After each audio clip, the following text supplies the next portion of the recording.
siapapun kita, dimanapun posisi kita, kita harus lihatnya sebagai musibah. Musibah yang melanda kita semua, bukan satu kelompok aja, bukan satu golongan aja. Maka kelompok yang sedang berkuasa jangan menikmati. Misal mumpung lagi COVID, yuk kita bikin undang-undang, sahkan 2-3 hari selesai. Itu kan memanfaatkan.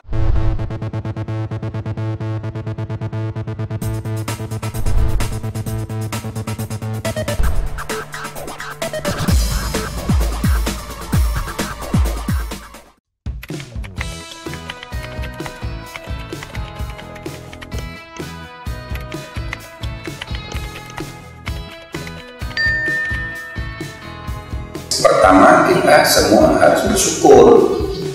Kalau kita syukuri dengan positif gitu ya, maka Allah akan tambah kenikmatan itu karena rasa syukur. Tapi kalau 75 tahun Indonesia merdeka kita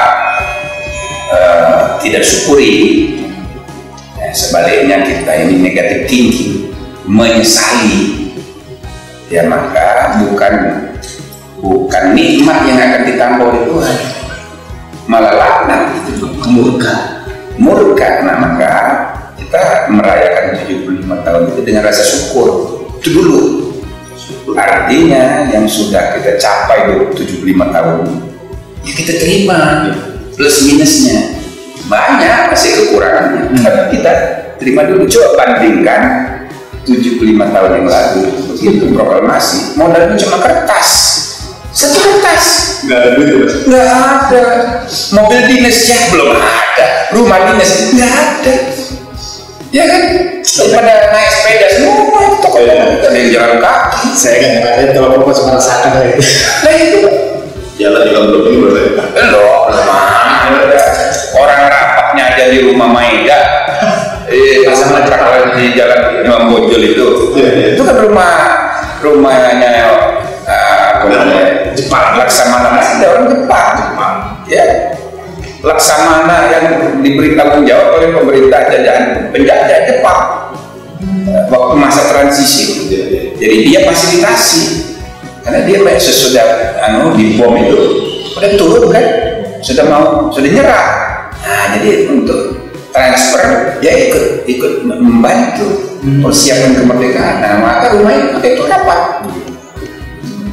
Karena kitanya anti sekutu, ya kan? Karena sekutu ini orang penjajah kita, maka secara psikologis sebetulnya para pendiri bangsa kita itu yang merancang mempersiapkan kemerdekaan tidak anti Jepang, tidak anti Jerman juga, karena malah mereka bantu fasilitasi, gitu kan? Nah, tapi itu harus dilakukan, sebab kalau tidak, nggak bisa cepat, karena sesudah proklamasi Belanda datang lagi kan? Belanda datang agresi. Nah, jadi 17 Agustus itu peristiwa yang sangat penting, sangat bersejarah, sangat menentukan, ya kan? Tapi ketika bangsa kita belum punya apa-apa, susah betul, belum punya apa-apa, cuman punya semangat aja. Nah, jadi dibandingkan sekarang setelah 75 tahun, ya Allah, luar biasa gitu. Maka kalau kita tidak bisa mensyukurinya, kelewatan.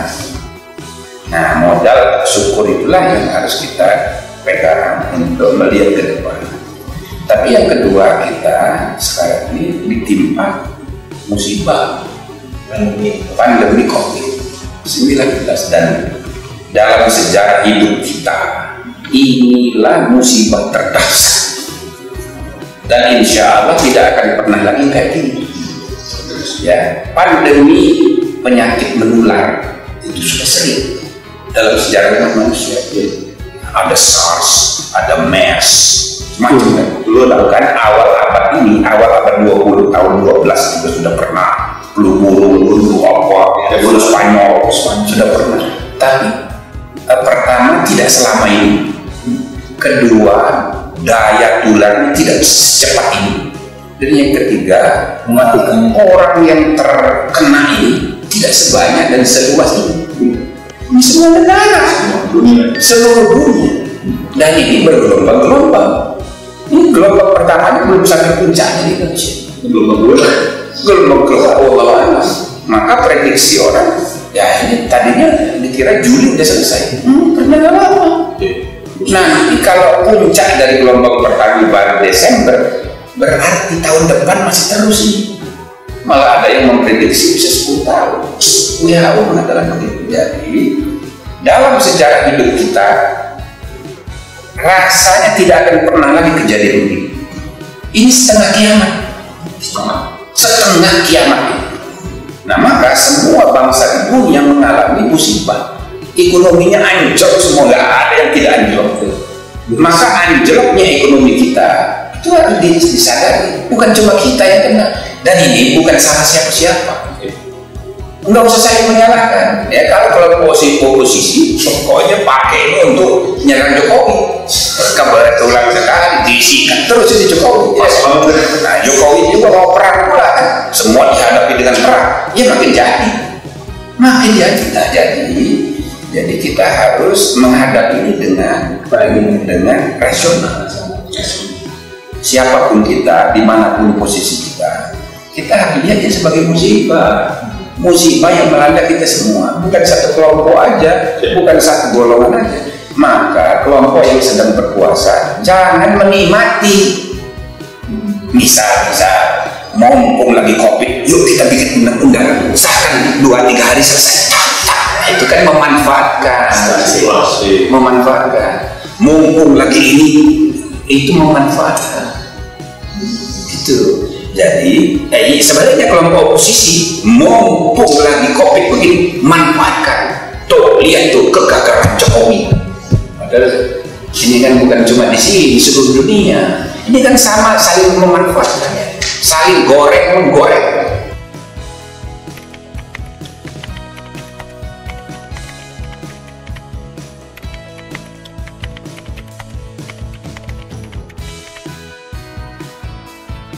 Jadi ini soal yang kedua, bagaimana kita bersinergi bersatu. Pertama, selesaikan dulu ini urusan kesehatan.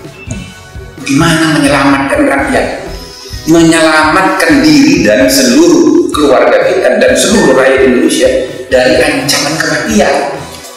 Ya ini dulu.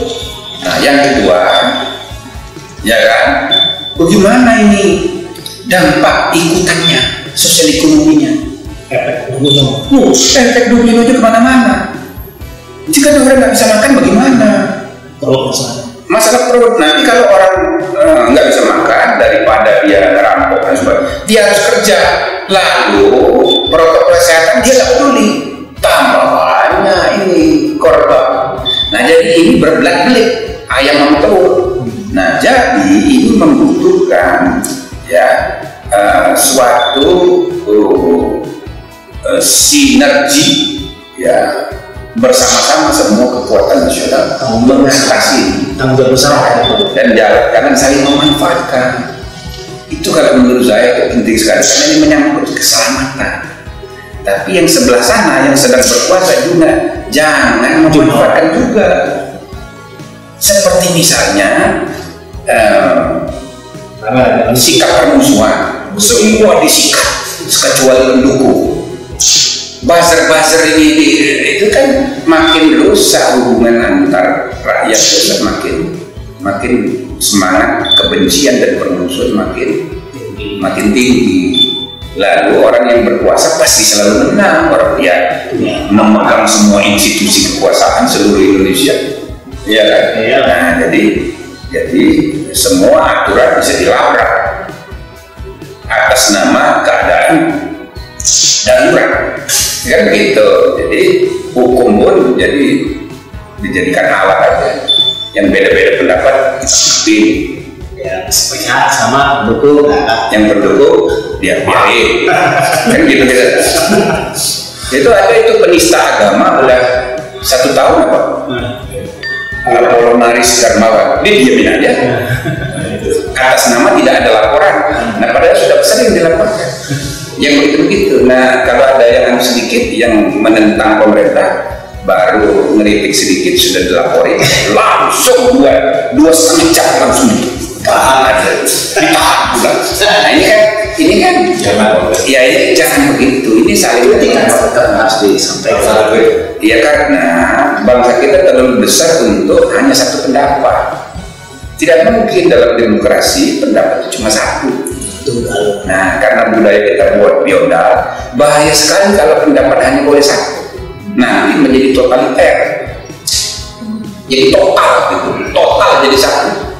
Seperti teori integralisme, pemimpin bersatu dengan rakyat, rakyat bersatu dengan pemimpin, maka tidak ada jarak, tidak ada beda antara rakyat dan pemimpin. Berarti senyumnya pemimpin sama dengan senyumnya rakyat, marahnya pemimpin sama dengan marahnya rakyat.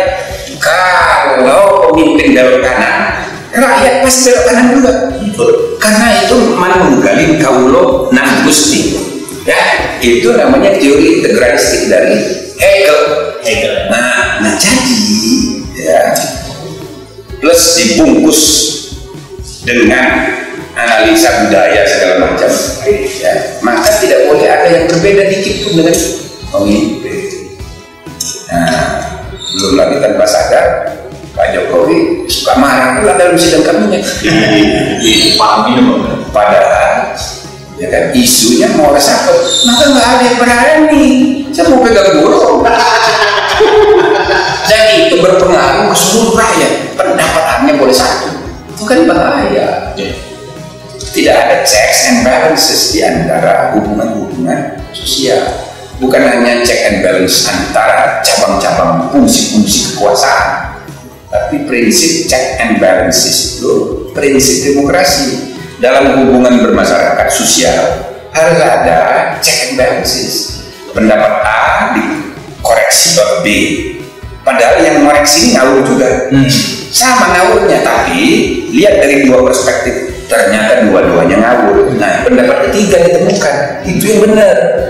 Tapi pendapat ketiga itu tidak mungkin ditemukan sebelum ada pendapat kedua. Yang ngawur itu tadi malah kadang-kadang lebih ngawur dari pendapat yang pertama. Tapi gara-gara dia keluar, muncul solusinya, pendapat ketiga. Maka itu penting, checks and balances dalam hubungan sosial, di samping dalam hubungan antar fungsi kekuasaan. Itu, dan itulah demokrasi membutuhkan prinsip-prinsip checks and balances dalam hubungan-hubungan sosial, termasuk dalam hubungan-hubungan kekuasaan, hubungan-hubungan kelembagaan, fungsi-fungsi kekuasaan, mana yang eksekutif, mana yang legislatif, mana yang yudikatif. Itu jangan saling campur aduk. Ya kan? Nah, puncaknya, ujungnya, finalnya itu di pengadilan. Dan tapi kalau pengadilan dipengaruhi oleh eksekutif, bagaimana? Ya sama aja bohong dong. Kalau efektif ya, nanti kalau bisa sanksinya jangan banyak-banyak. Bulanan aja. Apa bisa diatur-atur begitu? Ya kan? Nah, kalau yang satu lagi itu, kalau bisa beratnya, bila perlu seumur hidup. Gitu.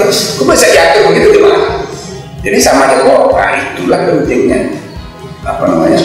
Checks and balances, ada independensi masing-masing, tapi ada hubungan yang saling kontrol. Misalnya SK pengangkatan hakim tetap di tangan presiden.